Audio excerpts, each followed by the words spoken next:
G'day everyone, welcome to this webinar for the Alpha Global Trading Fund. I've named it the Accessing Global Performance, and that's really what the fund is all about. That's what we've done since the start, and the results that we've had have been extremely pleasing.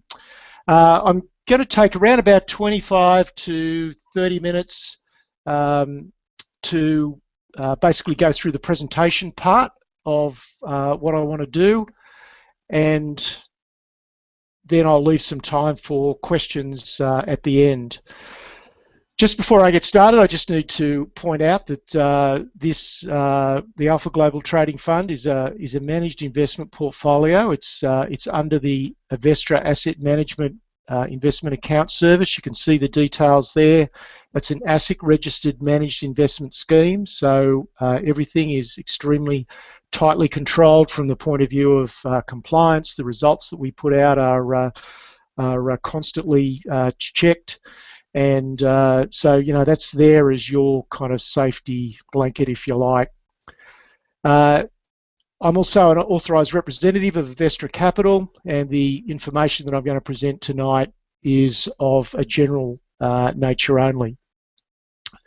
And obviously not in a position to have taken any of your personal circumstances into consideration. And the other thing that I need to point out, just for completeness, is that whilst we've had some very good results, that past performance can never be taken as an indicator of future returns. So let's get on and jump into the agenda. So tonight I'm going to do a results update. I'm also going to be looking at some of the mega trends that are already in progress and look like continuing for some period of time, and how that relates to wealth building at above average rates. Part of that is the issue of why you'd want to be in America as opposed to Australia. Now, it's a bit of a no-brainer in my view, but I'll give you some details on that. I'm also going to look at the actual investment process that I use, and presenting plenty of examples as well. And finally, just to really touch on what the purpose of the Alpha Global Fund is, and that's to produce sustainable returns without taking undue risk. And that's really the key. It's that relationship between return and risk. And there are lots of processes out there that people regard as relatively low risk, but in actual fact they're taking far more risk than what they actually appreciate. So hopefully by the end, once you've got an understanding of the process that I use, you'll agree with me that the way that I do things is a pretty low risk way of going about it. So just a quick results update. First of all, now the information that most of you would have seen was results up until the 3rd of March. Now, since then, the asset value of the fund has continued to increase, and that's been good because we've actually seen a rise in the Australian dollar during that last 2 or 3 weeks. So the capital gain part of that process has still continued to operate.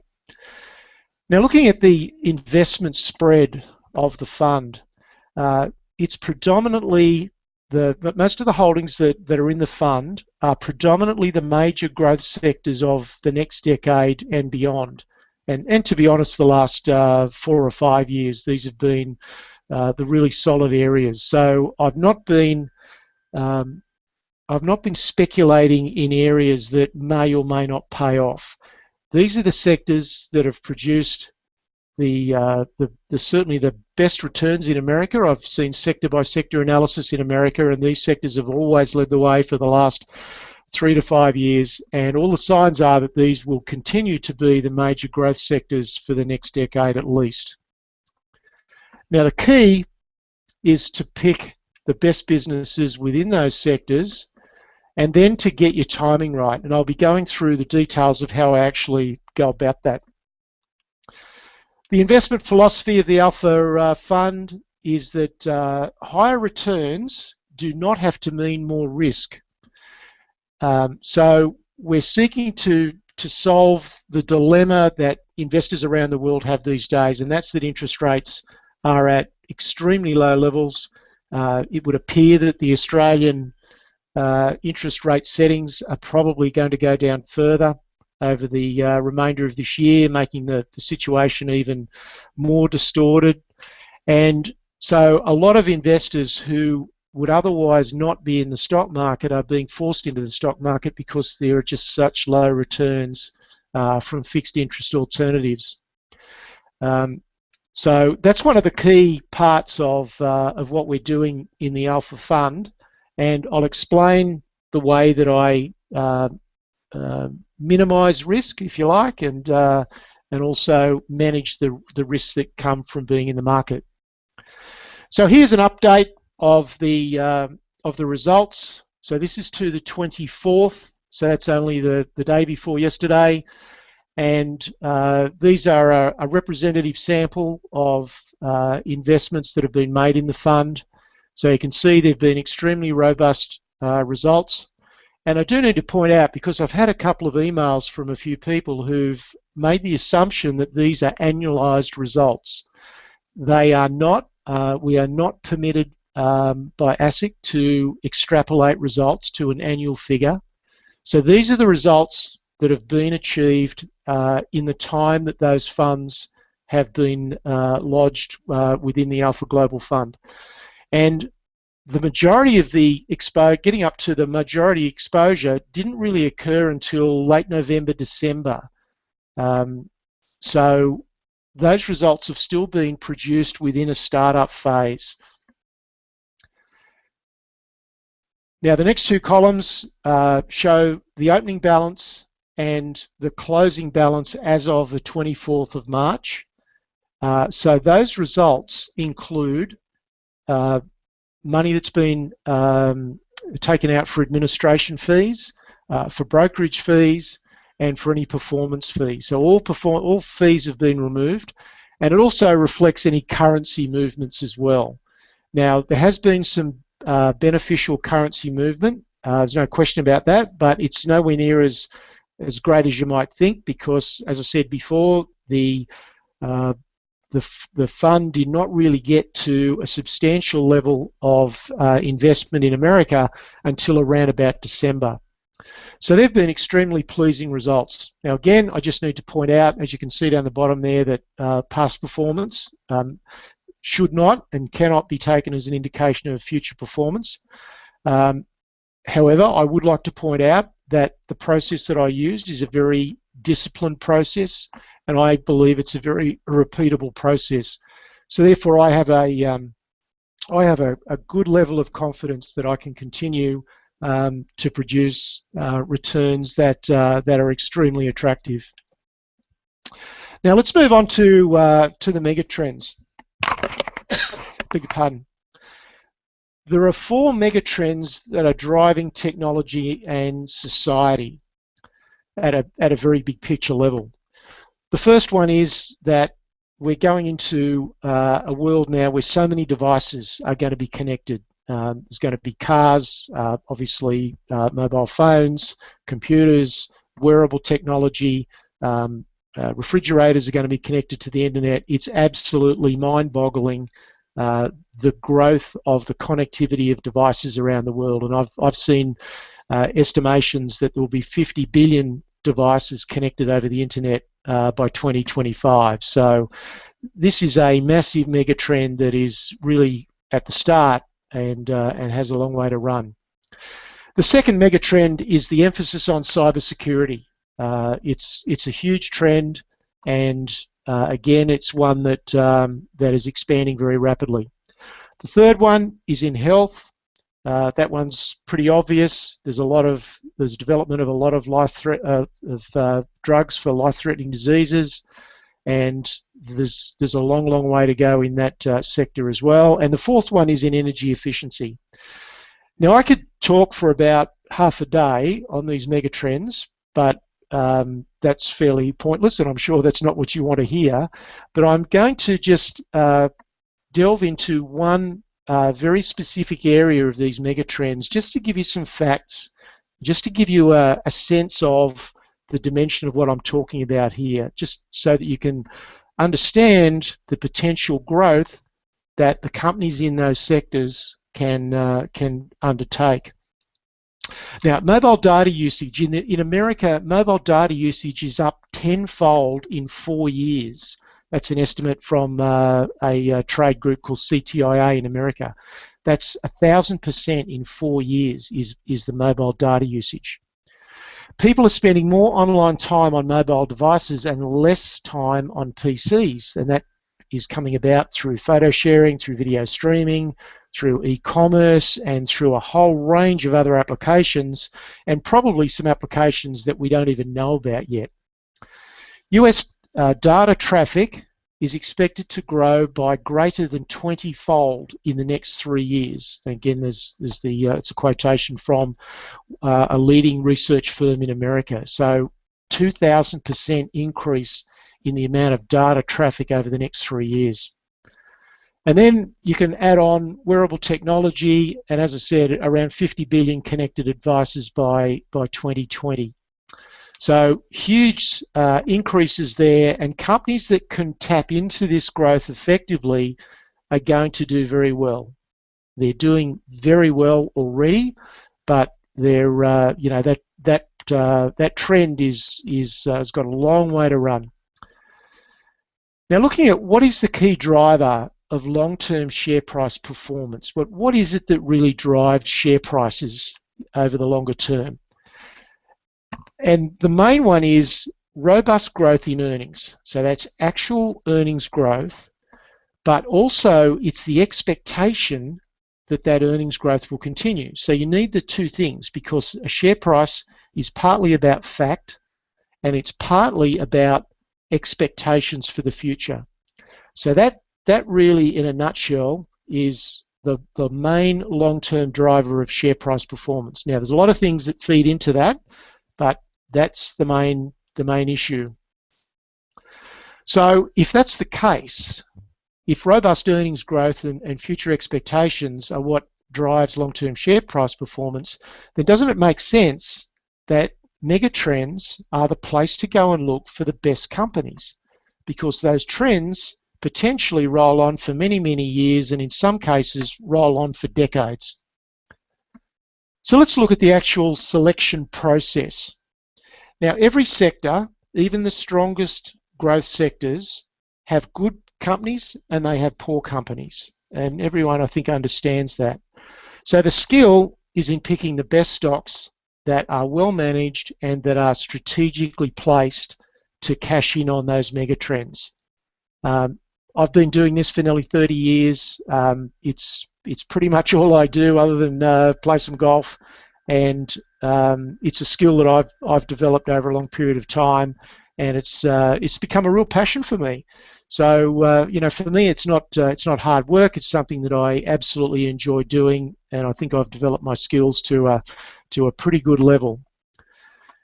It does require a great deal of ongoing research. This is not the situation where you can just do some research and then assume that that's your work done for the next 6 or 12 months, because markets are very volatile these days. There's lots of competition, and so it's an ongoing research effort.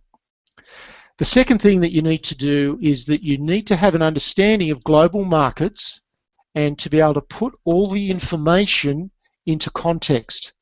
It's really important to be able to put it into context, because there's no point in being in a strong sector with the best managed companies in that sector when the market is going through perhaps 3 to 6 months of a significant correction. You're going to lose money. Every stock is going to go down for a period of time. So you always need to put it in the context of what's happening at the bigger picture level.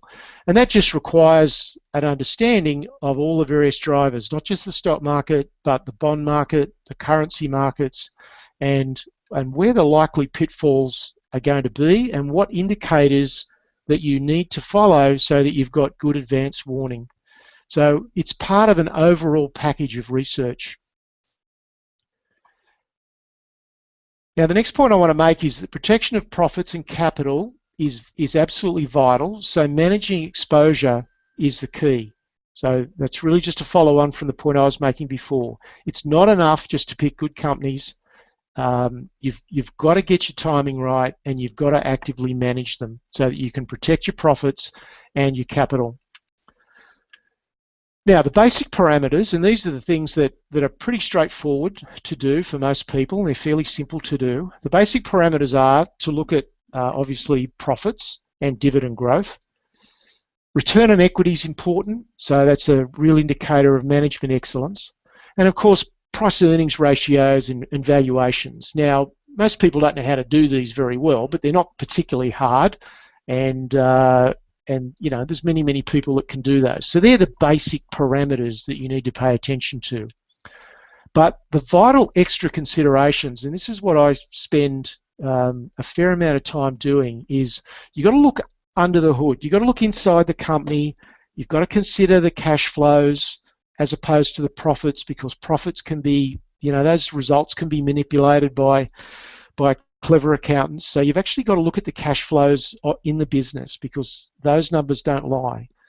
And you need to look at consistency in financial performance.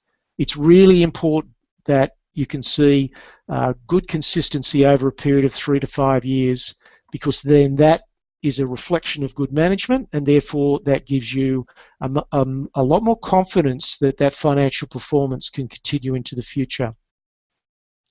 And the final thing you need to do is obviously to be across the industry trends, and therefore be able to make an assessment of the likely future performance. Now, the next point I want to move on to, and a question that I get quite a bit, particularly most investors are still very much Australian-centric. I guess it's being comfortable with what we know. You understand the companies, and the thoughts of going overseas can be a bit daunting. I understand that. And that's really one of the purposes of the establishment of the Alpha Global Fund, is that there's not that many people that are comfortable doing this themselves overseas. So that was one of the main reasons that I established the fund in the middle of last year. So addressing the question of why America, well, look, frankly, there's just better growth, more reliable growth, and there's much better value. And I'm going to show you a couple of numbers in just a minute that will illustrate that point. It really is a big difference between America and Australia with respect to value and growth. And value does matter. You know, you're probably reading at the moment that that valuations, particularly around Australian banks and other high-yielding stocks, are not necessarily being considered all that much at the moment, because it's all about yield. But in the end of the day, value matters. And all these companies that are trading at excessive valuations, at some stage, are going to come back to earth. The local market, so the Australian market, tends to be pretty narrow in opportunities compared to America. We really are. It's extremely limited. If you look at the market capitalisation, if you take our top 10 stocks, it forms about 65 or 70% of our entire market. So our market is very narrow. The growth potential is limited, and the way that our economy is heading, it's not going to get any easier. It's going to get significantly harder for most companies. Now, the Australian companies that are operating offshore, they have an edge, definitely.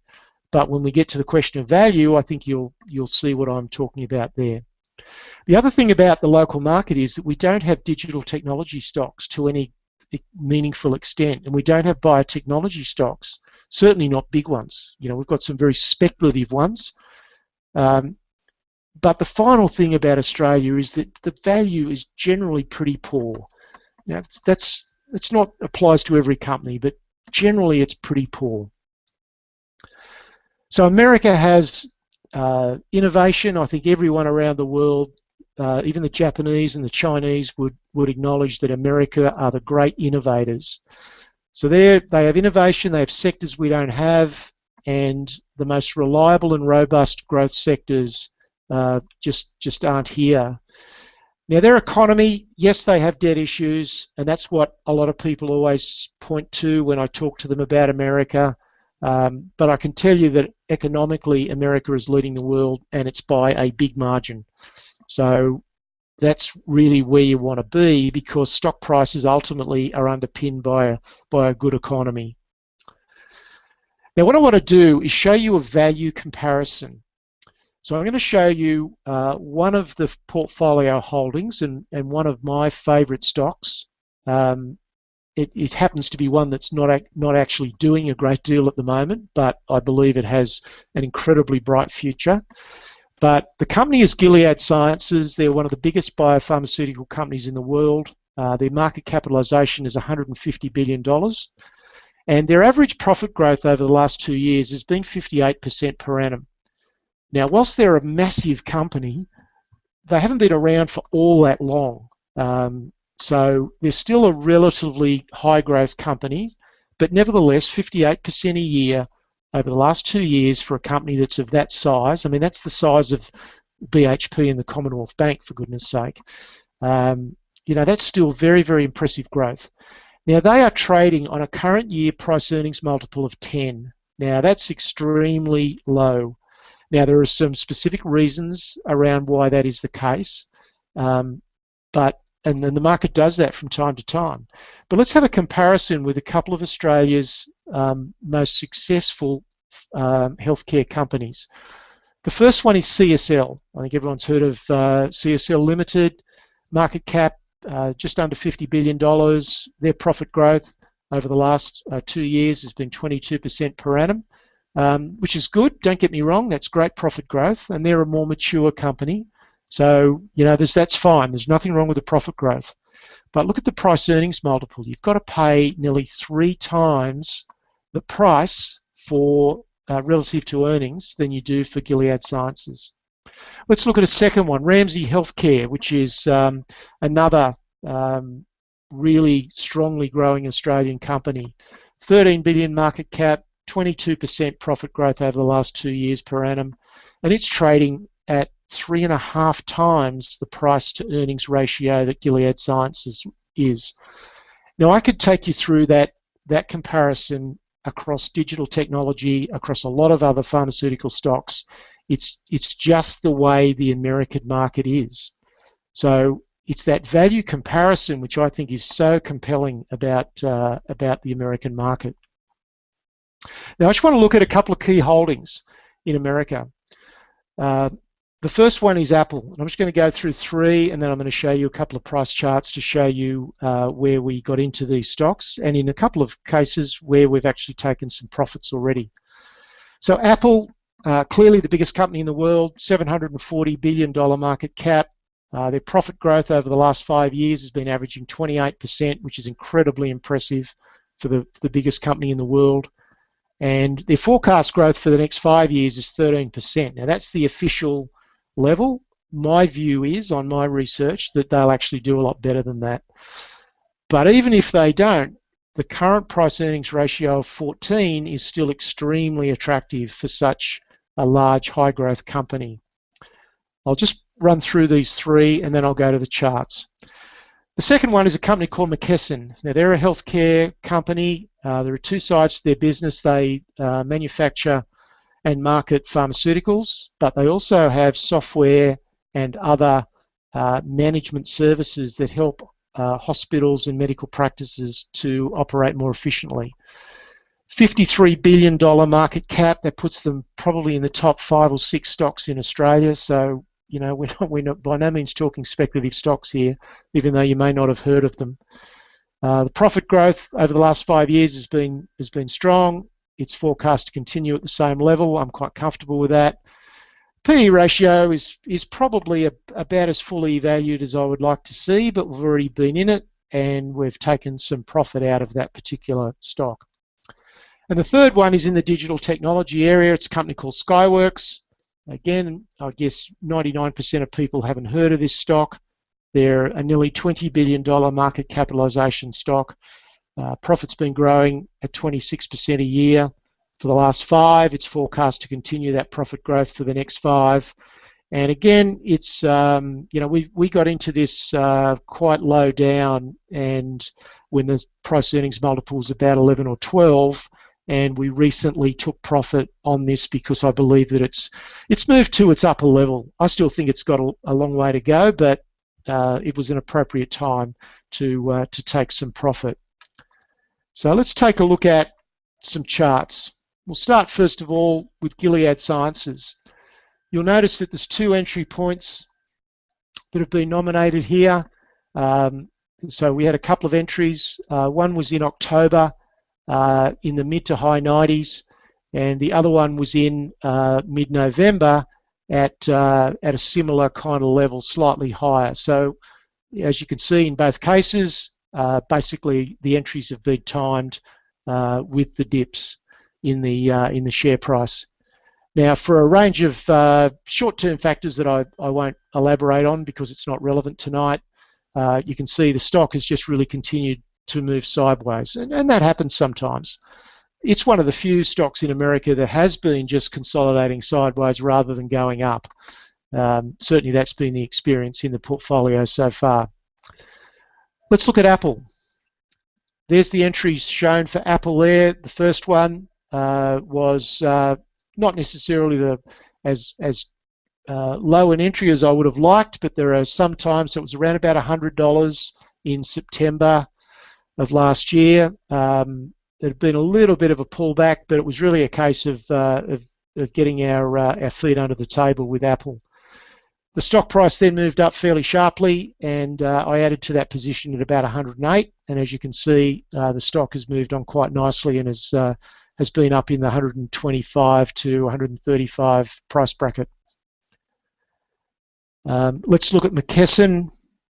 Again, you can see from this red moving average line that we've got an extremely strong and robust price trend happening, and the entry here was just immediately after a bit of a dip, just over the 205 mark.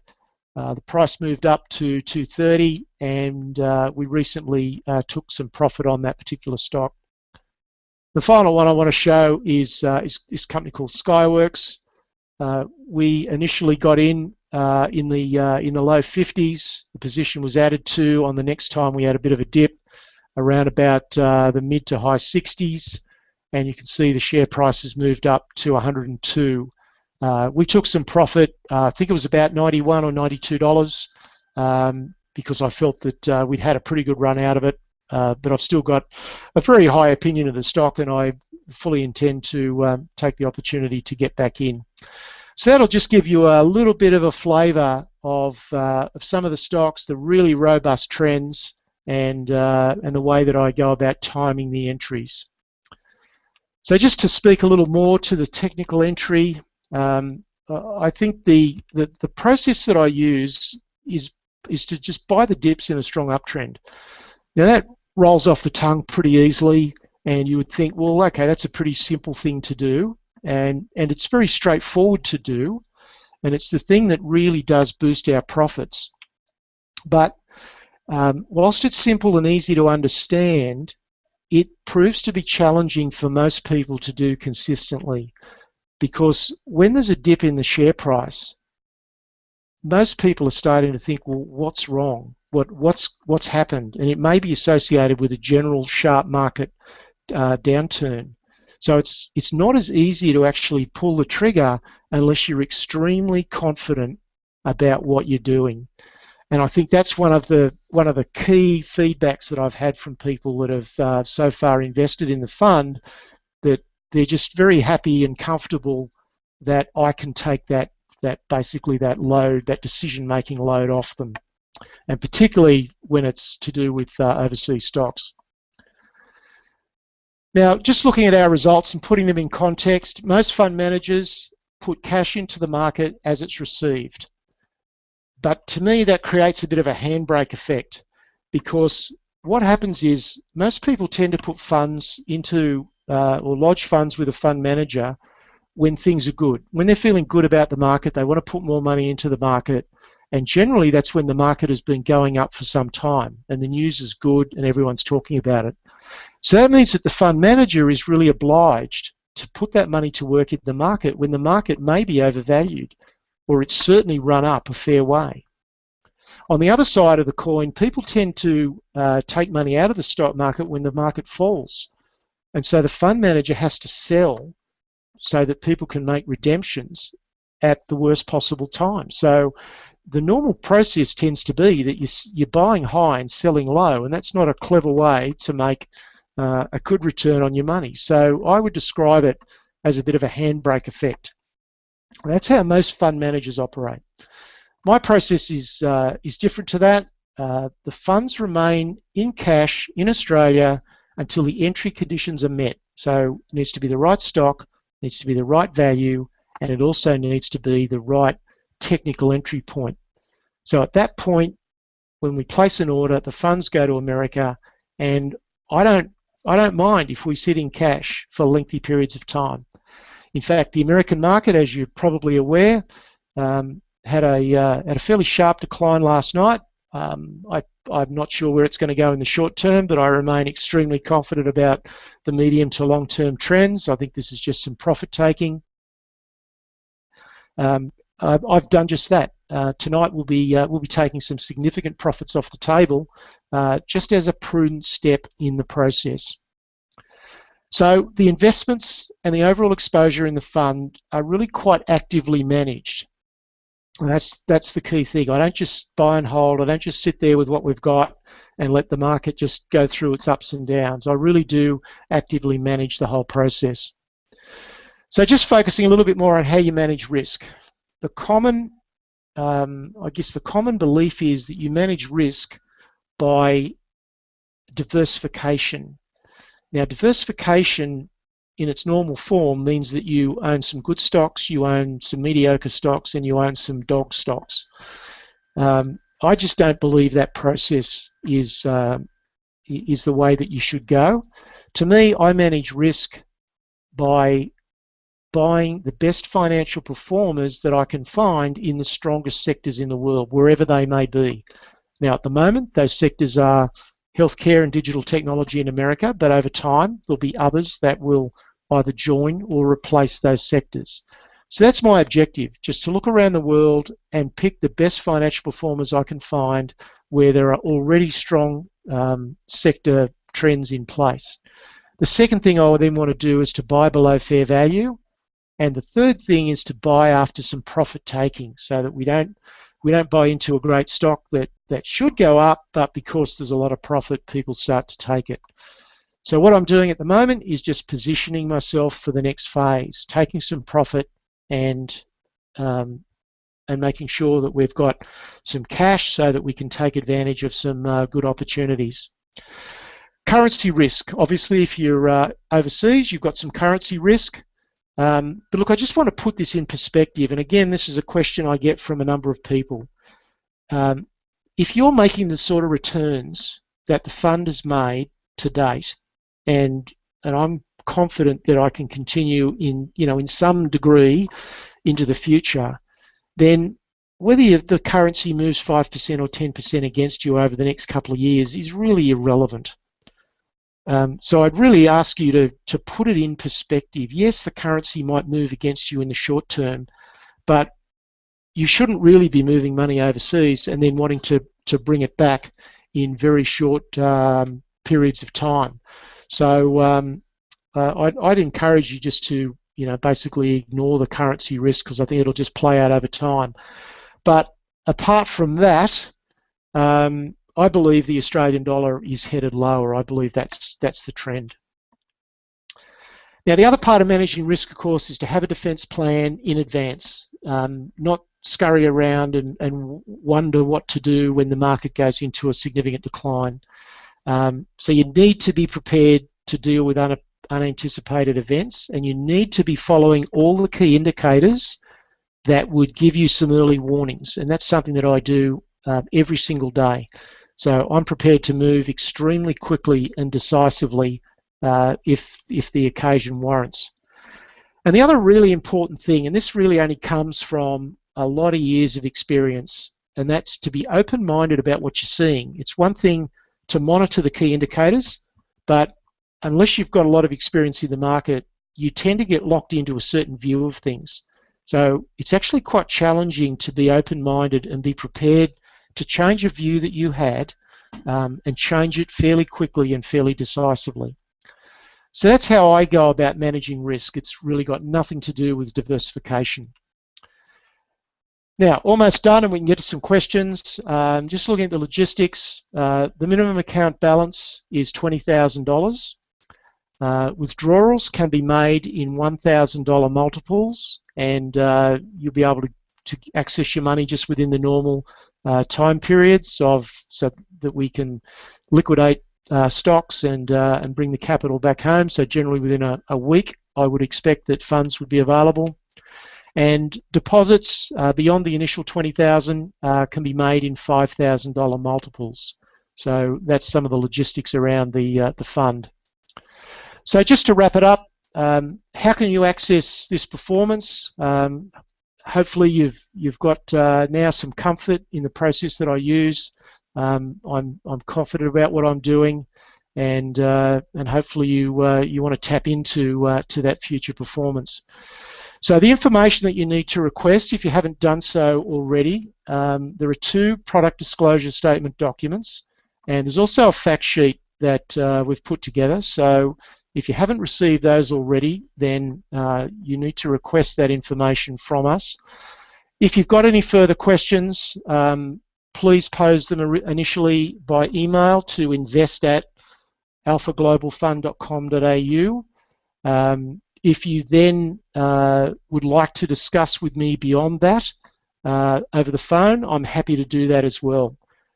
Basically, I really want you to feel comfortable that this is the right sort of investment for you, and I'm prepared to to give you as much time and information as you need to make that decision. So the final thing, just to wrap it up, if you want to access the sort of performance that we've been getting in the fund, it's been extremely pleasing up to date. I'm very confident about what I'm doing because it's a very well-defined process with a lot of discipline. Then, if you want to access that, then just let me know that you wish to commence the application process, and we'll help walk you through it. So that's all that I want to cover in the presentation. So I'll now open it up for questions.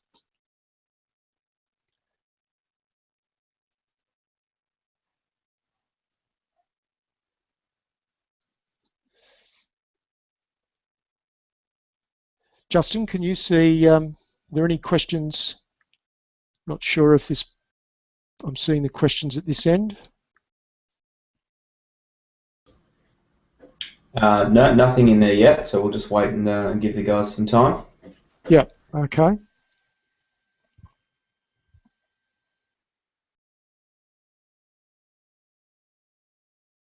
So just to go back, and I'll just while we're waiting to see if any questions come through, I just want to touch a little bit more on the way that I interpret chart patterns. So the things that I look for, first of all, are that there is already a really strong uptrend in place. So I'm not trying to second guess the market and trying to pick bottoms in things, because that's a really difficult thing to do. Once a strong trend is in place, and particularly if it's in a sector that's part of a major mega trend, it can go on for years and years and years. So you can see this one in Skyworks. Now, personally, I bought shares in Skyworks down in the 20s in my own account before the Alpha Global Fund started, and so that's been a major success story for me. And you can see just how steady this uptrend has been. We only had a couple of weeks, a bit of a sharp dip back down to that moving average line, which occurred in October when we got a general sharp pullback in the market. But other than that, it's been a remarkably steady trend. Now, the reason that I took some profit just a week or so ago was because the share price had really, I believe, got ahead of itself. And so taking some profit in the low 90s, I thought was the right thing to do. Now, as it turned out, it went another $10, but then it came back fairly sharply last night, as you can see. I'll be back into this stock for sure, but I'll let the market tell me when it's the appropriate time to get in. Okay, I've got a couple of questions that have come through now. The first question relates to are there any dividends? Yes, there are dividends paid by American stocks, but American companies tend to operate differently to Australian companies. They tend to pay very low dividends, and they keep a lot of their cash to buy back shares, and the buying back of shares boosts the earnings per share and therefore the share price. So what happens in America is you tend to get fairly small dividends, but you get much more on the capital gain side than you do in Australia. Now the next question is, are the funds pooled or do you invest separately for each investor? It's separate for each investor. So when you establish your account, Ken, within the overall structure, it's an individual account. Every individual account is treated in the same way, but they are separate. So you can log on and you can actually see your account, exactly what you own. So it's a discrete account. The next question relates to the fees. There is a 1.1, and this is all outlined in the PDS, which I think you might have already seen, John. The admin fee is 1.1% per annum, and that is deducted from the account on a monthly basis.